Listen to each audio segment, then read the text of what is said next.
더함수 활용합시다. 더함수 3입니다. 3.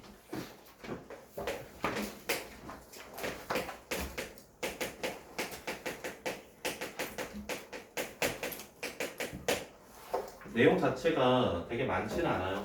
얼마 안 되는 내용이니까 문제가 조금 많긴 한데 천천히 봅시다. 방정식의 해입니다. 방정식의 해. 자, fx가 k가 된다. 이런 방정식을 풀어야 돼요.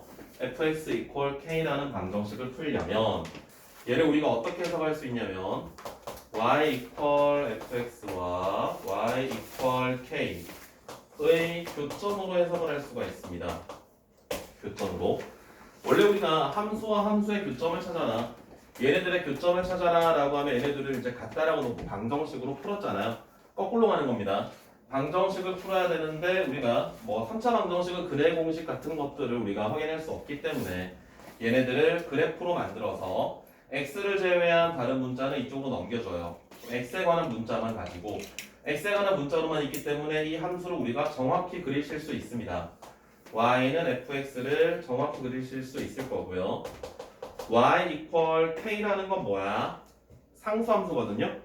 그럼 상수함수와 이 함수의 교점의 개수를 가지고 문제에서 요구하는 대로 상수함수를 위아래로 움직여 얘가 중근을 가진다. 뭐 한 중근과 한 실근을 가진다. 또는 서로 다른 세 실근을 가진다. 한 실근과 두 허근을 가진다. 그런 조건에 맞추어서 상수함수를 위아래로 움직여서 k의 값을 구할 수 있겠다라는 겁니다.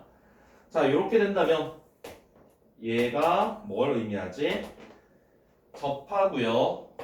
통과합니다. 그럼 서로 다른 실근의 개수가 몇 개예요? 서로 다른 실근이 2개입니다. 그리고 이거는 중근을 가지는 경우야. 괜찮아요? 접하는 게 중근이죠. 돼요. y는 k가 이렇게 있다면 얘는 서로 다른 실근이 3개가 되겠죠. 그 다음에 얘가 이렇게 있어.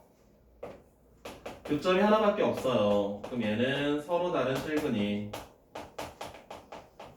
1개예요. 서로 다른 실근이 1개라는 것은 허근이 2개가 있다는 뜻입니다.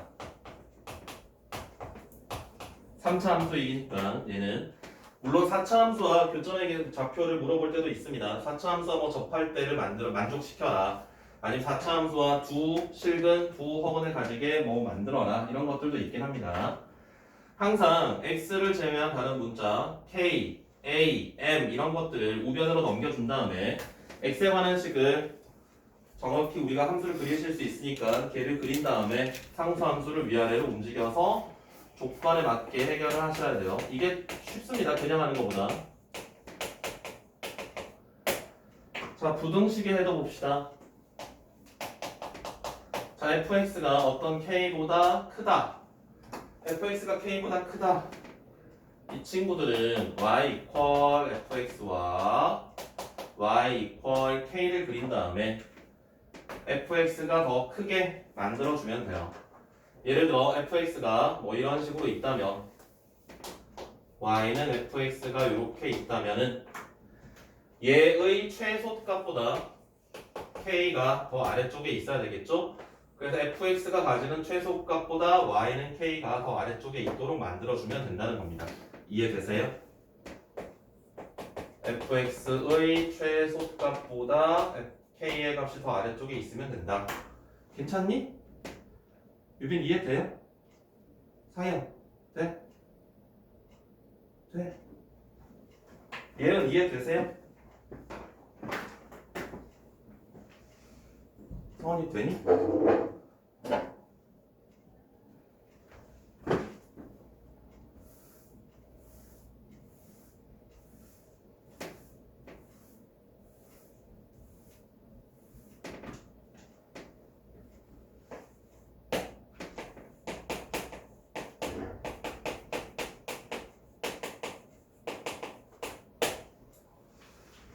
자, 위치 시간 그래도 봅시다.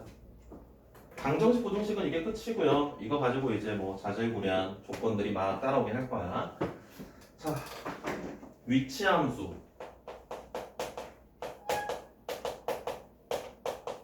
위치함수 xt가 있습니다. 자, 이 친구를 미분하게 되면 속도 함수가 됩니다.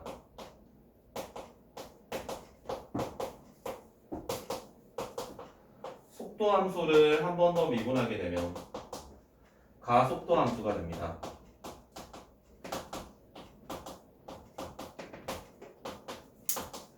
위치 함수를 미분하면 왜 속도 함수가 될까요? 위치 함수를 미분하면 왜 속도 함수가 될까요? 속도의 정의가 뭐지? 우리가 속도의 정의는 어떻게 배웠어요? 속도의 정의는 시간의 변화에 따른 위치의 변화를 우리가 속도라고 정의합니다. 시간의 변화에 따른 위치의 변화. 그래서 이제 일반적으로 이제 평균 속도라고 한다면 그건 평균 변화율을 이야기하는 거고요. 여기서 이야기하는 속도 함수는 순간 속도라고 생각을 하시면 됩니다. 그래서 순간 변화율입니다. 위치 함수에 대한 순간 변화율이 이제 속도 함수이기 때문에 미분을 하셨을 때 얘가 만들어지고요. 가속도는 시간의 변화에 따른 속도의 변화를 나타내는 게 가속도입니다. 그래서 가속도 함수는 속도 함수를 미분하면 만들어지겠습니다.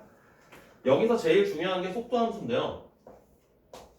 이 속도 함수는 우리에게 뭘 알려주냐면 방향을 알려줍니다. 방향. 속도가 0보다 크면은 앞으로 가는 방향이고요. 속도가 0보다 작으면은 뒤로 가는 방향입니다. 속도가 0이 되는 것들은 일반적으로 운동 방향이 바뀌는 점입니다. 일반적으로 모든 건 아니고요. 막 앞으로 가다가 속도가 잠깐 멈췄다가 다시 앞으로 갈 수도 있습니다. 속도가 제로가 된다고 해서 무조건 운동 방향이 바뀌는 건 아니지만 일반적으로는 그래프들이 왔다 갔다 거리는 그래프의 모양이라면 속도 함수가 0이 될 때 운동 방향이 바뀔 때가 대부분입니다. 그리고 얘네들에서 우리가 속력을 찾는 방법이 있죠. 속력을 찾는 방법은 속도의 절대값을 씌우면 됩니다. 여기서 이야기하는 속력은 일반적으로 뭐 가장 높은 건 아니고 가장 멀리 갔을 때 또는 뭐 시간이 3초가 될 때 어떤 순간적인 속력을 물어보거든요. 그래서 속도 함수에다가 t 자리에 그 시간을 대입을 하시고요. 그 절대값을 구하면 그게 바로 속력의 정의가 되겠습니다. 됩니까? 괜찮아? 돼요?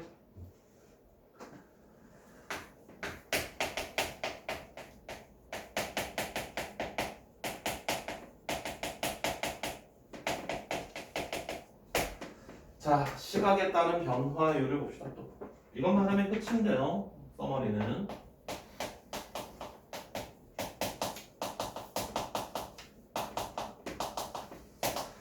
자, 길이의 변화율은 이렇게 나타냅니다. dl, dt 이렇게 써요. 넓이의 변화율은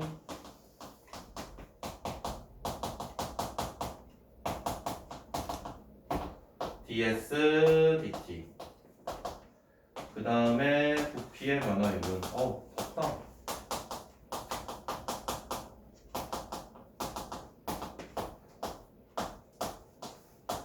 더워. 유빈, 이 명령어가 뭘 뜻해? 이 명령어가 뜻하는 게 뭡니까? 번호? 왜? 상현? 정확히 이야기해요. 정확히. 네. 여기 있는 친구를 t에 대해 미분하는 뜻이거든. 근데 이 친구가 뭐 a에 관한 식이라거나 x에 관한 식이라거나 뭐 y에 관한 식이라거나 그럼 t에 대해 미분할 수 있어요, 없어요? 없어요. 얘네들은 t에 관한 문자일 때만 t에 관해 미분할 수 있겠죠. l과 s와 v를 t에 대해 미분하라는 명령어인데 그러면 l과 s, v 길이와 넓이와 부피를 전부 t에 관한 식으로 나타내야 됩니다. 길이, 부피, 변화율을 찾아라 이렇게 나온다면 얘네들은 t에 관한 식으로 표현한 다음에 걔를 t에 대해 미분한 게 바로 변화율이 되겠습니다. 목적을 다 알아야 돼. 목적. 길이나 넓이나 부피 같은 것들을 전부 t에 관한 식으로 표현을 해야 되겠구나. 그래야 걔네들을 미분할 수가 있습니다. 알겠죠? 여기까지가 끝이에요. 개념 정리는. 문제풀이를 해봅시다. 센이 없으신 분. 센이 다 있네.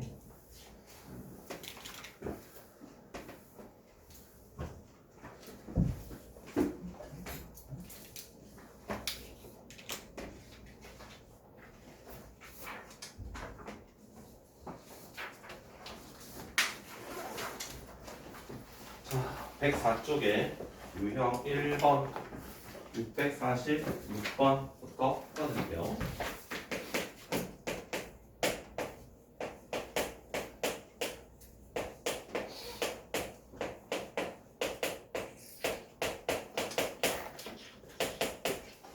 자, 얘가 한 중근과 서로 다른 두 개의 실근을 가진다라고 했어요.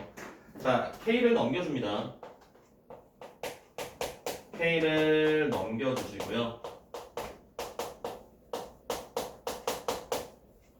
얘를 두 함수로 해석을 하라고 했습니다. 처음이니까 일단 다 써드릴게요. 이 함수를 그리고요. 이 상수함수를 위아래로 움직여서 하나의 중근과 서로 다른 두 개의 실근을 가지도록 해봅시다. 이 친구 미분합니다. 12x의 세제곱 마이너스 24x의 제곱 마이너스 12x 더하기 24가 되겠고요. 12로 묶어준 다음에 인수분해를 하시면 돼요. 와, 맞구나. x에 1 집어넣으면 0이 되나요?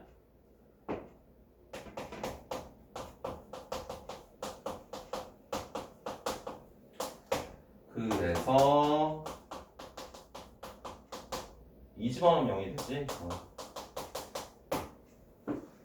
그 값을 가지는 세 값이 마이너스 1과 2가 됩니다. 자, 마이너스 1을 넣어봅시다. x자리에 마이너스 1을 대입을 하시면 함수값이 얼마 나오지? 3에다가 11에다가 11에서 30은 마이너스 19인가요? 1을 대입을 하면은 27에서 14를 빼니까 13인가요? 2를 대입을 하면은 48에서 64를 빼요. 24를 빼요. 48을 더해요. 96에서 88을 빼면은 8이구나. 그래프를 그립니다. 이렇게 그려지겠네요. 자, 그럼 얘가 하나의 중근과 서로 다른 두 실근을 가지려면 상수함수가 요렇게 접할 때 여기 접할 때는 안 되죠. 여기 접할 때는 한 중근과 두 허근입니다. 한 중근과 두 실근이라고 있기 때문에 하나 한 점에서 접하고요. 두 개의 교점을 가져야 돼요. 그래서 13이 되거나 8이 되어야 됩니다. K가 될 수 있는 값은 8이거나 13. 찾고자 하는 게 합이네요. 그러면 21이 되겠습니다. 상현, 괜찮아? 너 미적 가져왔니? 가져오라 했잖아. 지난 시간에 얘기했잖아. 미적 개념 원리 알품 챙겨오라고.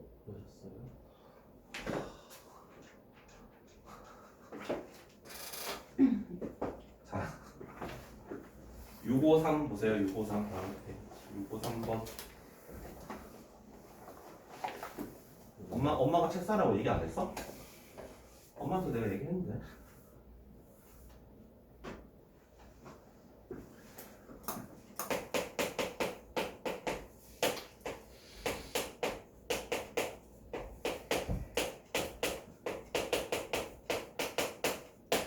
자, 한 개의 양의 근과 서로 다른 두 개의 음의 근을 가진대. 그럼 얘도 우리가 P 넘겨줍니다.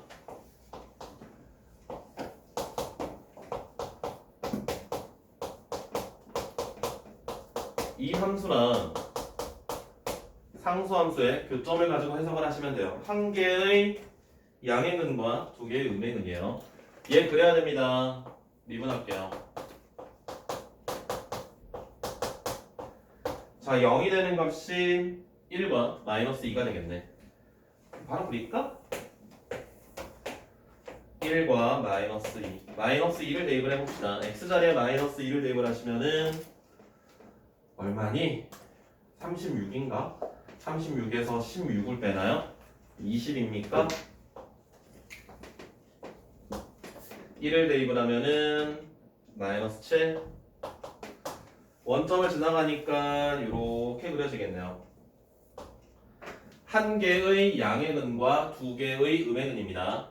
그러면 교점의 x좌표가 하나는 양수고요. 두 개는 음수가 된다는 뜻이야. 하나는 양수인 점에서 만나고 두 개는 음수인 점에서 만나려면은 이렇게 들어가면 되겠죠. 하나가 플러스고요. 두 개가 마이너스고요. 그래서 마이너스 p의 값이 0과 20 사이에 있으면 되겠고요. 마이너스를 곱해주시면 p의 값은 0과 마이너스 20 사이에 있겠네요. 그래서 개수인가요? 아니구나. 그냥 범위구나. 자, 그 다음에는 조금 넘어봅시다. 어렵지 않은 문제들이기 때문에 669번으로 갈게요.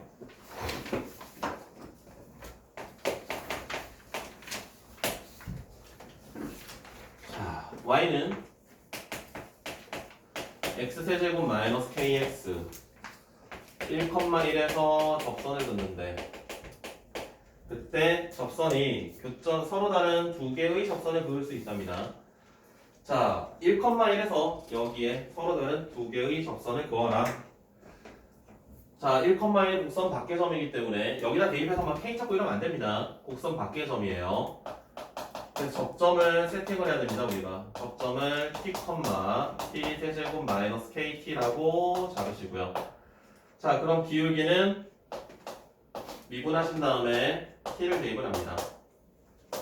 자, 접선을 세팅을 해요. y 마이너스 t 세제곱 마이너스 kt 미분하시면은 3t제곱 마이너스 k에 x 마이너스 t. 자, 이게 1,1을 지나간대. 그럼 1과 1을 x, y 자리에 각각 대입을 하시고요. 전개를 해주시면 kt는 지워지겠고요. k 이쪽으로 넘겨주고요. 나머지 이쪽으로 넘겨줍시다. 그러면은 마이너스 2t 세제곱에 플러스 3t 제곱 마이너스 1이 k가 된다. 그럼 이제 우리가 y는 마이너스 2t 세제곱 플러스 3t 제곱 마이너스 1의 그래프랑 y는 k의 그래프를 그려가지고 접점이 두 개가 존재한다라고 했기 때문에 서로 다른 실근이 두 개가 있어야 되겠다라는 겁니다. 앞에 있는 친구 미분합니다. 마이너스 6t 제곱 플러스 6t 0이 되는 t의 값이 0과 1이네요. 그러면 0과 1에서 그 값을 가질 거고요. 0을 대입을 하면 마이너스 1 1을 대입을 하면은 0이네요. 그럼 그래프가 이렇게 그려집니다. 접하고요, 접하고요. 그럼 얘가 서로 다른 두 개의 근을 가져야 된대. 그럼 여기서 접할 때랑 여기서 접할 때랑 k의 값이 0이 되거나 마이너스 1이 돼야 되는데 문제에서 0은 안 된대. 그래서 마이너스 1이 답이 되겠습니다. 풀이가 좀 길죠? 풀이가 좀 깁니다. 저거는 차근차근 하셔야 돼요. 차근차근. 얘는 이해되세요? 쓰는데 너무 바쁜 거 아니야? 이해를 하시고 쓰셔야 돼. 이해를 하시고.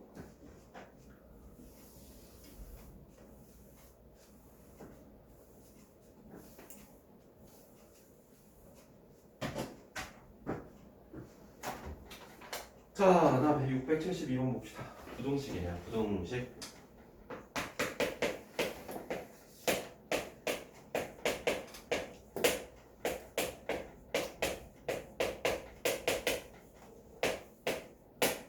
자, 1과 3 사이에서 이 부등식이 항상 성립한답니다. 역시나 k 넘겨야 돼요. y는 x세제곱 마이너스 6x제곱이랑 y는 마이너스 k랑 그래서 비교를 하셔야 됩니다. 얘가 더 크다고요. 앞에 있는 친구는 우리가 뭐 바로 그릴 수 있겠네. x제곱으로 묶어주면 0과 6이네요. 아, 접하는 거구나. 그럼 좀 위로 그려야지. 0에서 접하는 거니까 0에서 접하고요. 6일 때 통과합니다. 자, 여기 비율이 모두 같죠? 그러면 극소가 되는 x의 값이 얼마입니까? 극소가 되는 x의 값이 얼마지? 여기 얼마예요? 이 거리가 다 같다 했잖아. 이거 1대1 대 1이니까 여기가 병복이 되는 게 2가 되고 극소가 되는 게 4가 돼. 문제에서는 지금 x의 범위가 1에서 3까지래요. 그럼 여기가 1이 될 거고요. 여기가 3이 되겠네. 그래서 1에서 3까지 그래프가 요렇게만 그려집니다. 요렇게만. 우리가 확인해야 될 거는 지금 이 파란색 그림보다 y는 마이너스 k가 더 아래쪽에 있으면 돼. 그럼 최소값이 얼마냐면 3일 때입니다. 3일 때. 경계에 등호가 빠져있기 때문에 여기도 빠져있네요. 그럼 3일 때 함수값을 찾아주시면은 27 마이너스에 54 마이너스 27이네요. 여기가 함수값이 마이너스 27이거든. 이거보다 더 작거나 같으면 돼. 누가? 얘가. 그래서 K의 범위는 27 이상이 되겠습니다. 알아들으십니까? 유빈 어때? 알아들어요? 진짜 이해돼요? 이 그림 그리는 것까지는 어때요? 괜찮니? x의 범위가 1에서 3까지이기 때문에 여기서 여기까지 절단을 할 건데 x의 경계가 빠져 있거든요, 등호가. 그래서 구멍이 돼요. 그럼 마이너스 k가 여기 지나가도 괜찮아. 그래서 x가 3일 때 함수값을 찾으면 마이너스 27이거든. 그래서 이거보다 마이너스 k가 더 작거나 같으면 된다는 거야. 그래서 k의 범위가 27 이상이 되겠다라는 겁니다. 서은 이해돼요?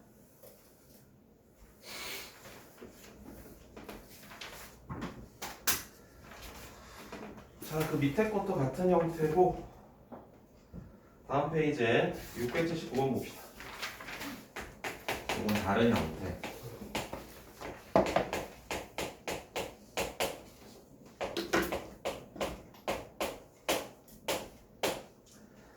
자, 이번에는 k가 아니라 k 세제곱이 등장했어요.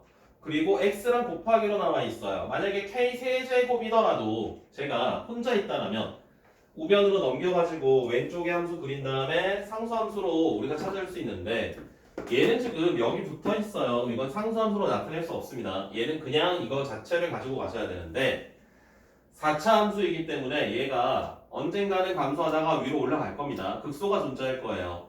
그 극소값이 0 이상이 되면 되겠다라는 아이디어야. 그래서 얘를 미분합니다. 미분하시면은 이렇게 되겠고요. 그럼 얘가 0이 되는 x의 값은 얼마가 있습니까? 얘가 0이 되는 x의 값은 마이너스 k 하나만 있나요? 세제곱 더하기 세제곱은 실근 하나랑 허근은 두 개로 인수분해가 되지?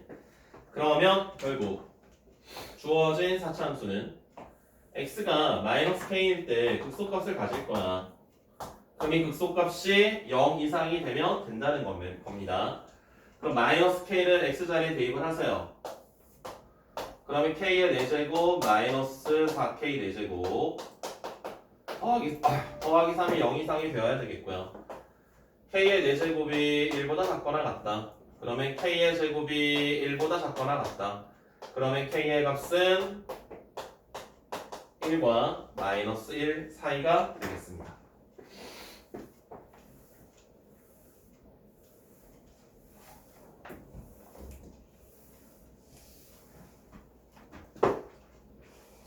자, 다음에 682번도 봅시다.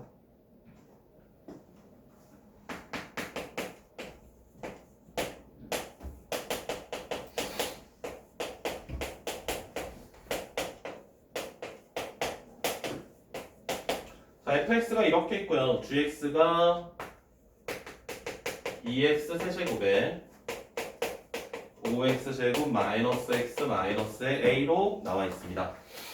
자, fx가요 gx보다 항상 더 위에 있답니다. fx가 gx보다 항상 위에 있다. 자, 둘이 비교하셔야 되는데요. 마이너스 a만 남기고 나머지 세 개를 왼쪽으로 넘겨도 괜찮습니다. 그래서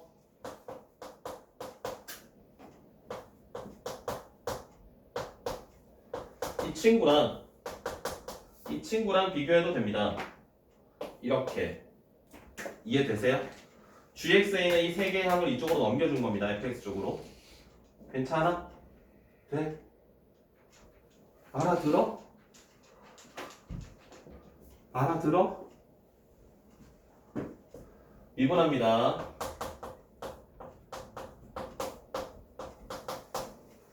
자, 0되는 친구를 찾아주시면 마이너스 1이 있군요.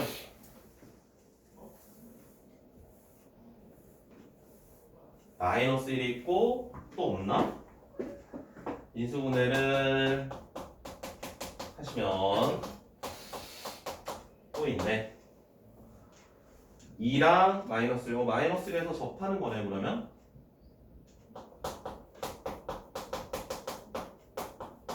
이렇게 되지. 그럼 마이너스 1은 극값이 될 수 없네요. 2가 최소가 될 것 같은데 실제로 마이너스 1을 대입을 해보시면은 9 빼기 3이 6이니까 3이네요. 2일 때는 16 마이너스 24. 그래프가 이렇게 그려집니다. 이런 식으로요. 자, 이거보다 마이너스 a가 더 아래쪽에 있으면 돼. 그럼 마이너스 a가 마이너스 24보다 작으면 돼. 그러면은 a의 값은 24보다 크면 돼. 범위구나? 그러면 끝이네요. 5번.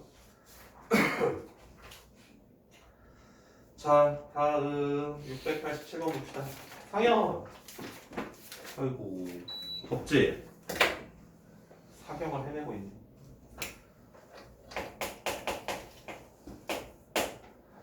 자, 687번 원점을 출발하여 수직선을 움직이는 점 P의 시각 T에서의 위치 함수가 T의 세제곱에 마이너스에 4T제곱에 플러스에 4T로 분장을 했습니다. 자, P가 출발 후 다시 원점을 지나간답니다. 출발한 후에 다시 원점을 지나간다는 거는 얘가 0이 되는 시간을 먼저 구해야 됩니다. 그래서 얘가 0이 되는 걸 찾아야 되는데 이뻐요. T로 묶어주면은 완전 제곱식이 됩니다. 아이고. 그래서 T의 값은 0은 될 수 없으니까 다시 원점을 지나가는 시간이 2라는 거야. 2초 후에 다시 원점을 지나가겠다. 속도를 찾아라 그랬지? 미분할게요. 자, 그때 속도 구하라고 하는 거죠? 네, 속도를 구하라. V의 2는 12-16 더하기 4. 우와, 빵이야. 속도가 빵이라고 해서 무조건 운동 방향을 바꾸는 건 아니라고 했습니다. 확인을 하셔야 돼요. 속도의 변화, 속도의 보호. 속도의 보호가 플러스에서 마이너스로, 마이너스에서 플러스로 바뀌는 게 운동 방향을 바꾸는 겁니다. 속도 함수는 우리에게 운동 방향을 알려준다. 속도가 플러스면 앞으로 가고 속도가 마이너스면 뒤로 간다. 자, 692번이에요. 원점을 출발하여 수직선 위를 움직이는 P. 위치 함수가 2t제곱 마이너스 3t제곱에 마이너스의 8t. 속도가 4가 될 때 가속도를 찾으래. V가 2일 때 가속도를 구하래. 어떻게 이렇게 사경을 헤매고 있니?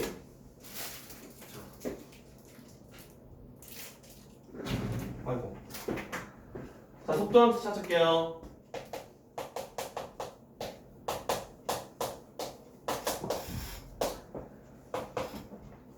우와.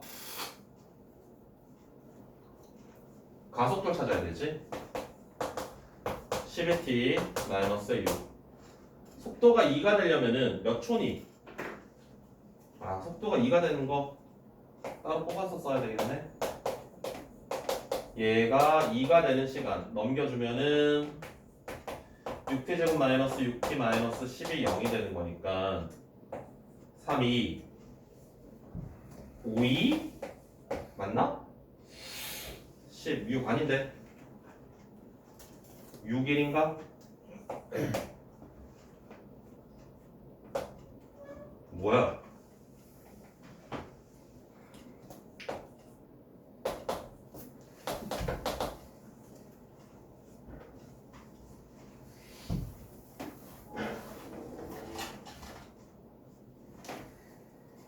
잘못 썼니 문제를? 속도가 4인 순간이구나. 속도가 4인 순간 속도가 4인 순간 12가 되는 순간 t가 2네요. 그러면 가속도는 18이 되겠습니다. 와.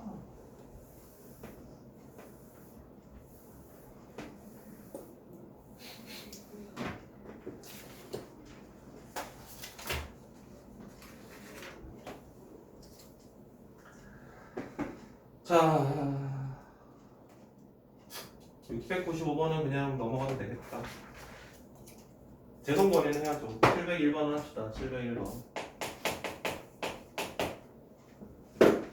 자, 직선 궤도를 달리는 자동차가 제동을 건 후 움직인 거리. 제동을 건 후 움직인 거리가 이렇게 된대요. 그때 움직인 거리 직접 찾아라. 제동 거리를 찾아라. 자, 열차가 제동을 건 후 움직인 거리, 위치 함수가 이렇게 나왔어요. 그럼 얘가 생각해봐. 열차가 브레이크를 밟은 다음에 속도가 점점 줄어들겠죠. 점점 줄어들어서 속도가 제로가 되면 멈출 거 아니야. 그럼 속도가 마이너스가 될 수 있을까요? 브레이크를 계속 밟고 있는다고 해서 막 뒤로 가고 그러진 않죠. 그래서 얘는 우리가 미분을 했을 때 속도가 0이 되는 시간을 찾아주면 됩니다. 그러면 t가 얼마입니까? 15가 되겠네. 그럼 15초 후에 얘는 정지한다는 거야. 그럼 우리가 찾고자 하는 건 그때까지 움직인 위치니까, 거리니까 t에 15를 대입을 하시면은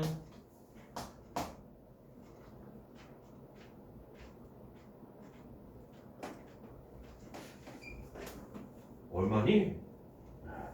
90? 맞나? 90?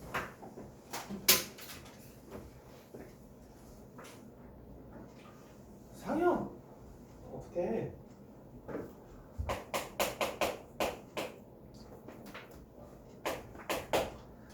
자, 704번입니다. 지면에서 처음 속도 20m/s로 수직으로 쏘아 올린 로켓의 높이가 20t-5t 제곱이랍니다. 최고 지점에 도달할 때 높이를 구하래요. 최고 지점 도달할 때 높이. 이거 어떡하냐? 나 어떡해. 자, 지면에서 쏘아 올렸을 때 이렇게 돌아오겠죠.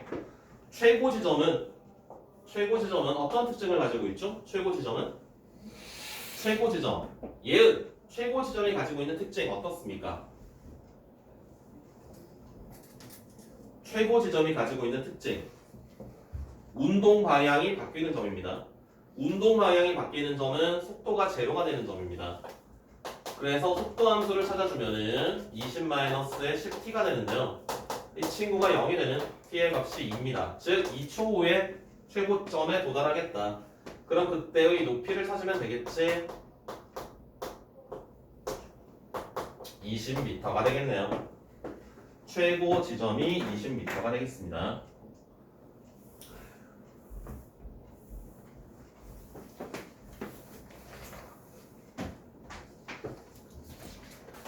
자, 그 다음에 그래프 해석 봅시다. 그래프 해석 707번. 문제에서 속도 그래프를 줄 때도 있고요, 위치 그래프를 줄 때도 있는데 이거를 해석을 잘 해야 돼. 세로 축이 속도인지 위치인지를 먼저 파악을 해야 되고요. 속도 함수가 주어졌네요. 그럼 얘가 속도 함수가 플러스가 되는 점은 앞으로 나가고 있는 거고요. 속도 함수가 마이너스가 되는 거는 뒤로 나가고 있는 거야.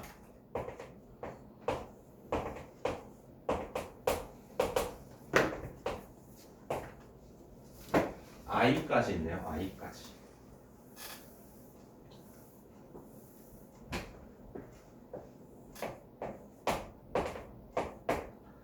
자, 그러면 속도 함수가 마이너스일 때 뒤로 갑니다.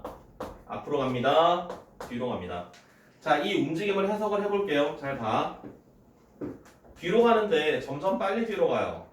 점점 빨리 뒤로 갔다가 B를 지나면서 천천히 뒤로 갑니다. 점점 속도를 줄이면서 뒤로 갑니다.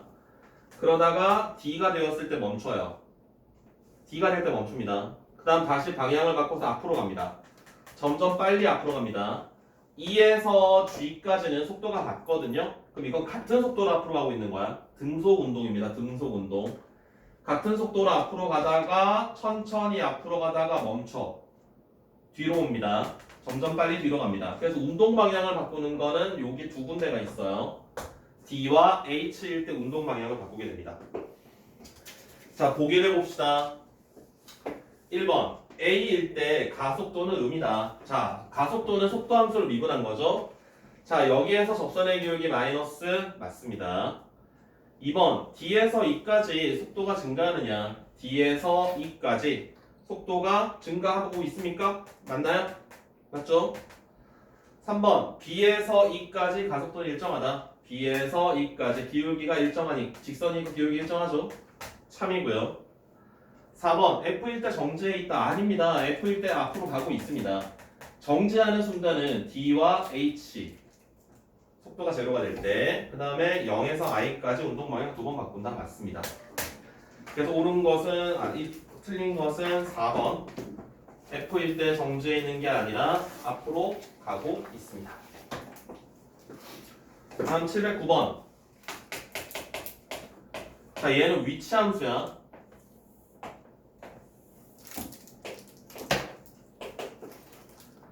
이렇게 가 있습니다.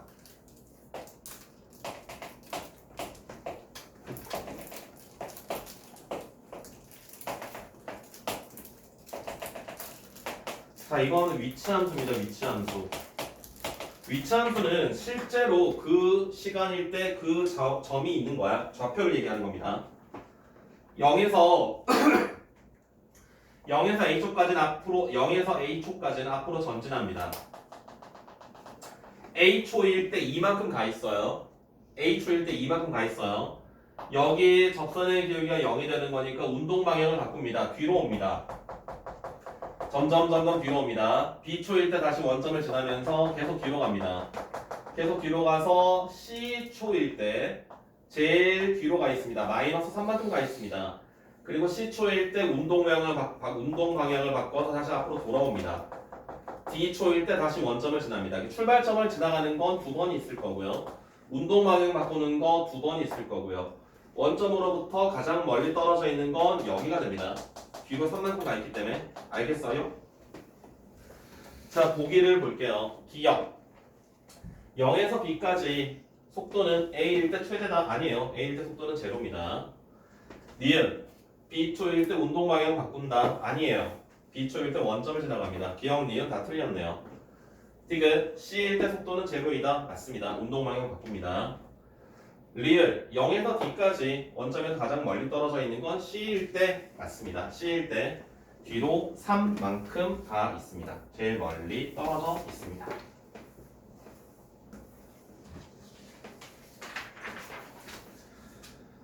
다음 길이에 대한 변화율.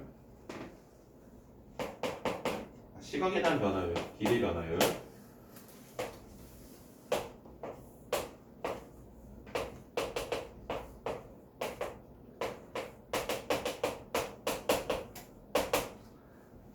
자, 어떤 사람이 매초 2m의 속도로 걸어갑니다.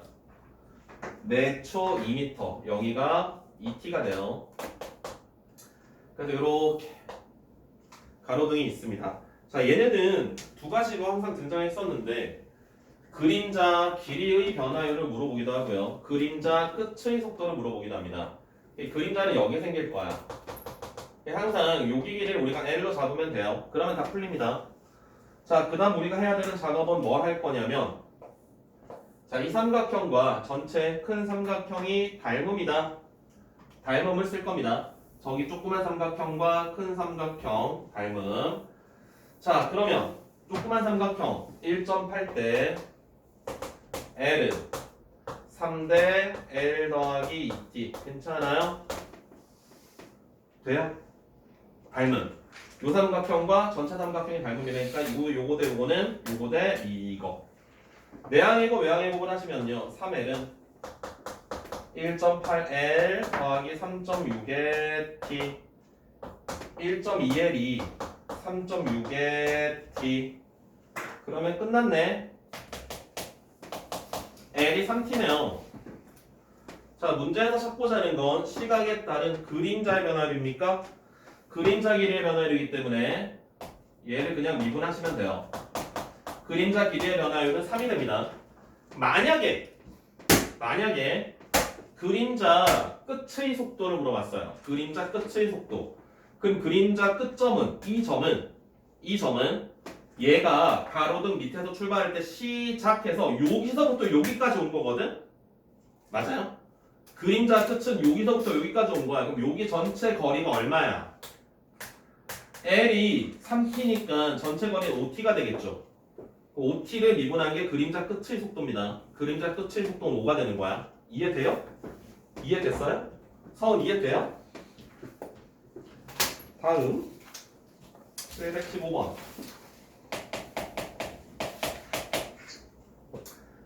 잔잔한 호수에 돌을 던지면 동심원 모양의 원이 생기는데요. 가장 바깥쪽 원의 반지름의 길이는 매초 10만큼씩 길어진답니다. 매초 10만큼씩 커진다면 t초구의 이 반지름은 10t가 될 거야. 자, 2초구의 넓이의 변화율을 찾으래요. 자, s를 t에 관한 식으로 표현하면 되겠죠. s를 끝났죠. 이거는 뭐 넓이가 100t 제곱에 파이 이렇게 쓸 수 있으니까 얘를 t에 대해 미분합니다. 그러면 200t의 파이 그러면 t에 2를 대입을 하시면은 400파이 얘가 바로 2초 후의 넓이의 변화율이 되겠습니다. 넓이를 t에 관한 식으로 나타내기만 하면 끝입니다. 미분하시면 돼요. 다음 부피의 변화율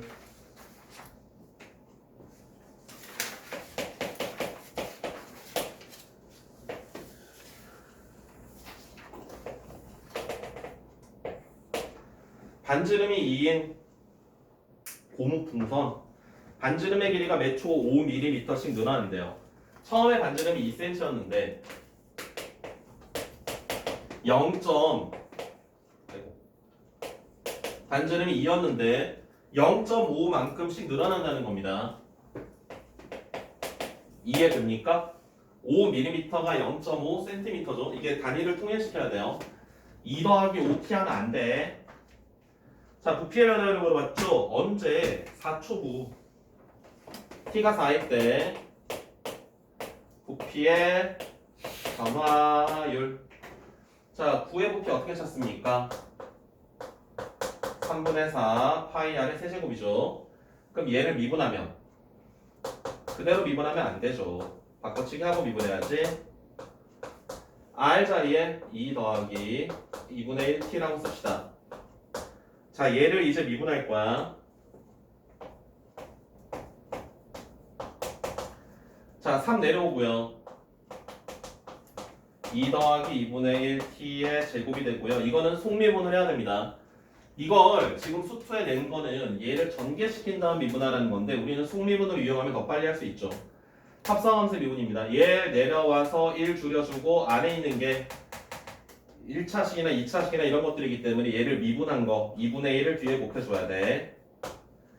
자, 여기다가 t의 4를 대입을 하시면 됩니다. t의 4를 대입을 하시면 얼마지? 얘가 4니까 16에다가 32파이가 됩니까? 맞나요? t에 4 집어넣으면은 괄호 안이 4가 되니까 16 그죠? 32파이 얘는